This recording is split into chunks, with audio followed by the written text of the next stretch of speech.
Good evening दोस्तों। Welcome to my channel चंद्र शारदा। कैसे हो आप सब लोग? क्या हाल चाल है? शनिवार का दिन है, 9:52। सब अपना वीकेंड एंजॉय कर रहे होंगे। मैं तो सर शेयर बाजार में टाइम पास कर रहा हूँ। अपना स्टॉक मार्केट का जो भी स्टडी है लगातार चालू ही है। तो एक स्टॉक मेरे सामने मेरी वॉच लिस्ट में था, तो देख रहा था तो कुछ समझ में आया, तो सोचा चलो आपके साथ शेयर करता हूँ। मैंने कल तो निफ्टी का मंडे के दिन क्या मूवमेंट रहेगा वो एक वीडियो तो पोस्ट कर दिया था। उसका वीकली एनालिसिस भी आपके सामने रख दिया। सर मेरे वीडियो के अंदर मैं जो मेरे को समझ में आता है वो शेयर कर रहा हूँ आपके साथ। ठीक है। ये पीवीआर लिमिटेड है सर। आपके सामने जो चार्ट है,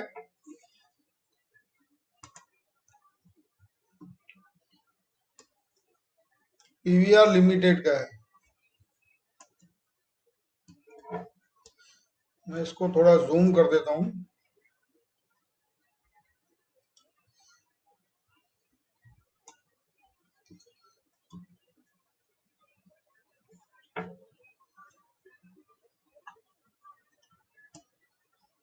अब शायद ठीक है, क्योंकि आप लोग अगर मोबाइल में अगर ये वीडियो देखेंगे तो आपको क्लियरली, चलो चार्ट तो दिखेगा लेकिन ये जो प्राइस टैग्स है वो कम दिखेंगे। फिर भी चलो कोशिश करता हूँ, एक बार और जूम करके देखते हैं, लेकिन काफी बड़ा ना हो जाए। चलो देखते हैं। ठीक है। अभी तो पीवीआर का ये चार्ट है। मेरी वॉच लिस्ट में तो ये रहता ही है। इसका टेक्निकल फंडामेंटल ये कंपनी का सब देख के बैठा हूँ। और चार्ट रीडिंग में जो मेरे को समझ में आया आज आपके सामने पेश कर रहा हूँ।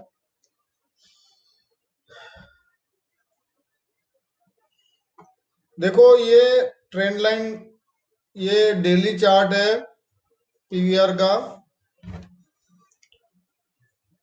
और इसका 18 18 नहीं, सॉरी, 20 मई को, 19 मई को लो लगा था लास्ट ईयर। 19 मई 2020 को 705 रुपए का लो था, 705 रुपया 35 पैसा। ठीक है। और इसका हाई उस दिन के बाद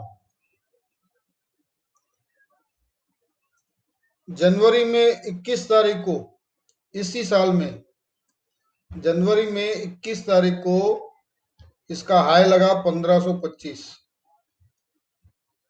तो जैसे मैंने, देखो इसका लो था कितना, 705 रुपए का।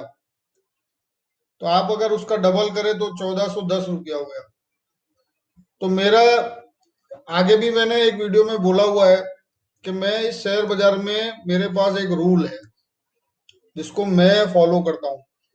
ये रूल मेरा अपना है, मेरे को किसी ने बताया नहीं, मैंने ये अपनी एनालिसिस से पाया है कि जो भी शेयर या इंडेक्स, जब भी उसका एक्सट्रीम लो लगता है, ठीक है, उसका वो डबल रेट बनाता है, बनाता है, बनाता है। डिपेंड कंपनी के फंडामेंटल पे, कंपनी का आउटपुट इनपुट कैसा है, उस हिसाब से उस स्क्रिप्ट का रेंज बनता है। तो ये पीवीआर का देखो 705 का लो लगा। ठीक है। और 19 मई को लगा। और जनवरी में इसने हाई बनाया 1525 का। डबल रेट हो गया सर। 100% प्रॉफिट। अगर किसी होशियार आदमी ने, इंटेलिजेंट आदमी ने अगर ये रेट पे खरीदा होगा, इन्वेस्टमेंट किया होगा, तो आज उसका पैसा डबल हो गया सर। स्टॉक मार्केट बाय और सेल की पद्धति पे है। अगर किसी ने बोल दिया भाई स्टॉक मार्केट क्या है, तो आपके दिमाग में एक ही बात आएगी, बाय करो सेल सेल करो, बाय करो सेल करो। लेकिन कब बाय करना, कब सेल करना, देखो काफी लोग यूट्यूब पे आपको प्राइस एक्शन थियरी सिखा रहे हैं, इंडिकेटर्स की स्ट्रेटेजीज बता रहे हैं, बराबर है। कुछ लोग तो ये भी बोलते हैं रेजिस्टेंस पे माल बेचो और सपोर्ट पे माल खरीदो, ठीक है। लेकिन मेरा तकनीक अलग है सर। मैं जब स्टॉक की डिमांड आती है तब मैं बाय करने का सोचता हूँ, when it crosses it first resistance. और उस रेजिस्टेंस के बाद अगर वो शेयर गिरता नहीं है तो ही उसको होल्ड करके, सपोर्ट पे तो आपने बाय कर लिया, ठीक है। जब आपको मालूम पड़ा कि अब ये सपोर्ट से, कौन से सपोर्ट से बाय करना है?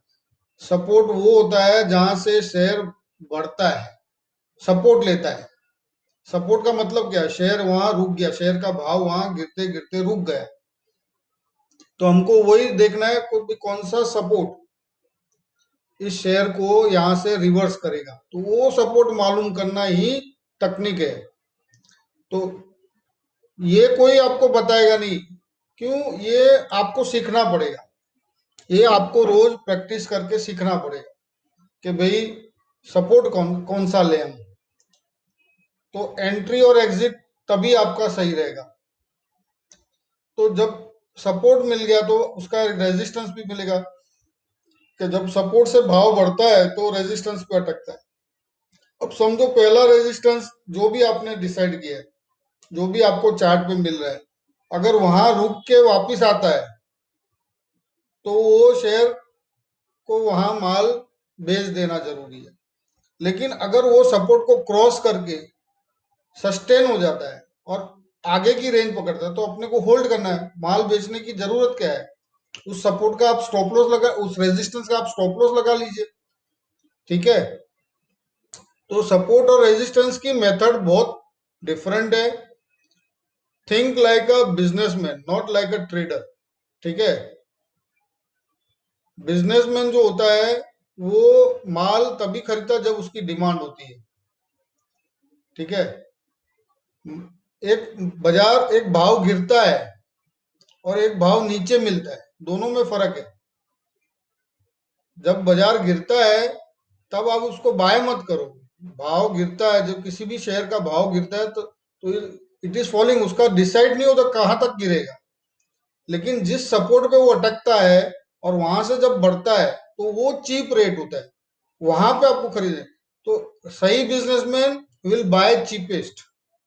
वो जब बाजार शेयर का भाव नीचे गिरा हुआ होगा, एकदम लोएस्ट कैटेगरी में आ जाएगा, लोएस्ट रेंज में आ जाएगा, जहां फाइनल सपोर्ट लेता है, और वहां से उसका रिवर्सल शुरू होता है, तब वो खरीदी करता है।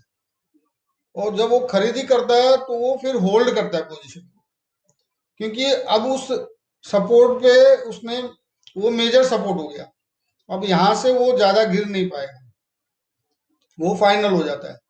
तो कहने का मतलब, don't buy when stock is falling, because you don't know how much it will fall. Only buy when it is cheap, सस्ता है तभी। तो वो डिसाइड करना जरूरी है कि भाव गिरता है, क्योंकि कोई लोग, अब जैसे यूट्यूब में या टीवी की चैनल्स में काफी लोग एनालिसिस बोलते हैं कि भाई आप फलाना शेयर, ये भाव गिर रहा है, फलाना सपोर्ट है, आप यहाँ बाय खरीद लो, यहाँ माल खरीद लो। तो हो सकता है वो अपना स्टॉक बेच रहे हो, और अगर उनको पूछो भाई ये सपोर्ट के नीचे चला गया तो क्या करोगे, तो बोले बेच दो माल। तो फिर क्यों नुकसान बुक कर रहे हो सब? एक एक बात समझो, आपका बच्चा है, आपका बच्चा आपसे पैसे मांगता है कि भैया, पापा, डैडी, मेरे को कुछ रुपए चाहिए, मेरे को कुछ बिजनेस स्टार्ट करना है। तो आप, आपके मन में पहला क्या सवाल आएगा? आप यही पूछोगे ना कि भाई क्या बिजनेस करना चाहता है, कहाँ पैसे लगाना चाहता है। अब तभी समझो वो बोले नहीं मेरे को कुछ मालूम नहीं, तो आप उसको पैसा लैंड करोगे? नहीं करोगे।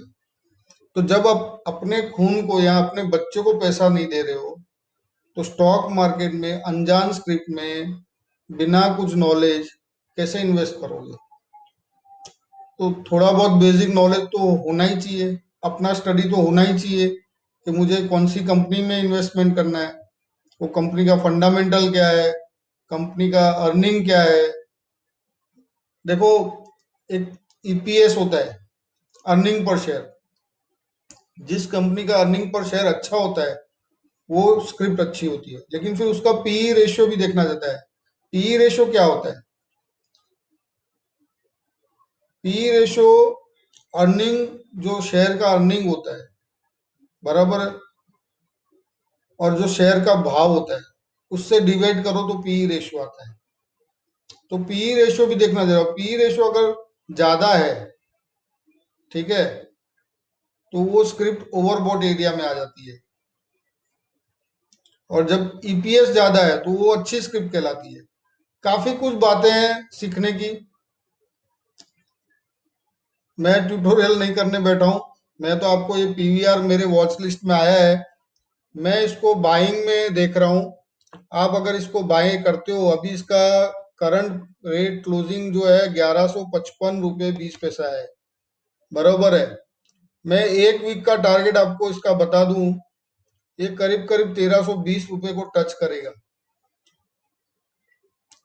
एक वीक यानी नेक्स्ट फ्राइडे तक मैं इसको 1320 रुपये तक देख रहा हूँ, ये 1320 रुपये जरूर टच करेगा।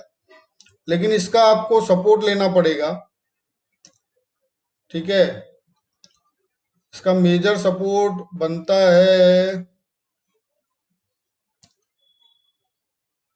1048, 1048 के एसएल से आपको ये स्टॉक बाय करना पड़ेगा।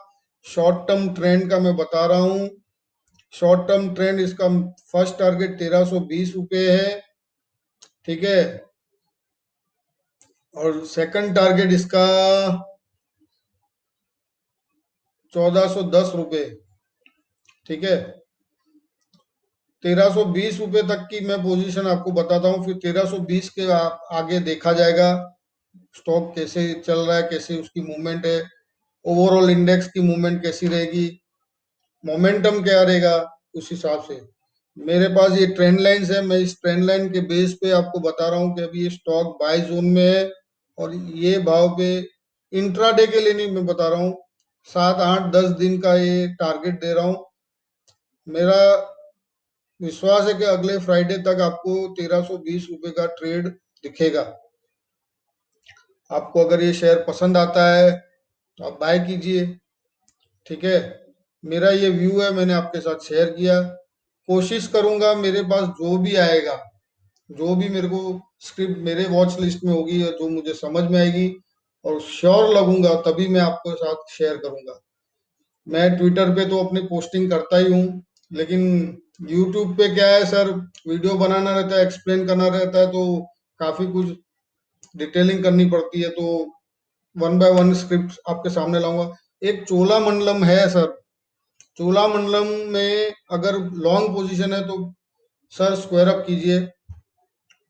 610 रुपये का एसएल लगा के अभी 568 के सामने कुछ क्लोजिंग आया है, 1 मिनट देख लेते अपने।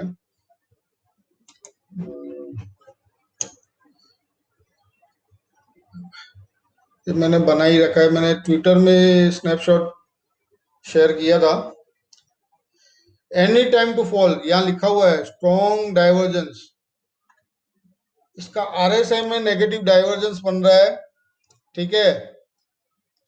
तो उस इंडिकेटर के हिसाब से मेरे को ये सिग्नल मिल रहा है कि भी ये share any time to fall, strong divergence, negative divergence, any time to fall. Stop loss for short is 608, मैं 610 रुपये बोल रहा हूँ। और इसका इंपॉर्टेंट सपोर्ट 543 रुपीज 80 पैसा है। अगर इधर ये शेयर रुकता है तो हो सकता है इसका मूवमेंट, लेकिन 99% नहीं, 101% ये सपोर्ट को एक एक दिन यहाँ इसको सपोर्ट ले तो ले, दूसरे दिन इसको तोड़ ही देगा। And it can retest level of 486। ₹486 का टारगेट है। Exit from long till you get next signal, यानी जब तक हमको दूसरा सिग्नल नहीं मिलता है तो हमको इसको लॉन्ग पोजीशन में नहीं बैठना है। फिर आप देखो, अगर कोई इंटरेस्ट रखता है तो इसको शॉर्ट करने जैसा है, फ्यूचर्स में ट्रेड लीजिए, शॉर्ट कीजिए। अगर कॉल पुट समझ में आता है तो कॉल पुट में कीजिए। और तो बताइए सर। ठीक है सर, हैप्पी वीकेंड। कल संडे है, देखूंगा अगर फ्री टाइम में अगर कुछ और सर्वे होता है तो आपके सामने ले आऊंगा।